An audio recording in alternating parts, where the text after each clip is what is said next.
just predictable. You say something low, okay, you're humble. You say something high, they roast you. What I've also noticed with a lot of these accounts, if it's a woman that they don't like, they'll label her a feminist, despite the fact there's no mention of feminism in the clip. It just seems pointless. It is pointless because what people find physically attractive in another person is going to be subjective. Nobody's right or wrong because we're individual human beings with our own preferences. It's really not pointless. The reason it's not pointless for old Brian here is because he makes money off this podcast through super chats from real alpha men in the comments who have to bring these women down a peg because God forbid they rate themselves a 10 out of 10. I don't give much energy to things that I don't think have much value. I'd question what value you would get out of appearing on this podcast. It doesn't seem like it's worth the energy. Being looks, I don't think really has much value. Rating a person out of 10 solely based on how physically attractive they are is pointless. Nothing about who they are as a person, their personality, their morals, their goals, their values comes into this rating. Do you think looks is not an important factor when it comes to dating? Yes, looks can be an important part of the initial stages of dating, but that has nothing to do with what they're talking about. For most people, to an extent, it is, yes. But we don't need to play this game. It's just so juvenile. It really How is. is it juvenile?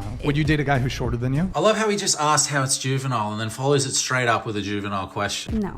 That's quite literally a measurement. Oh, slam dunk, Brian! This type of system has a way of making people think that they're better because they got a higher rating and feel worse because they got a lower rating. So how about we stop doing it entirely? They're either your type or they're not. You either find them attractive or you don't. That's it.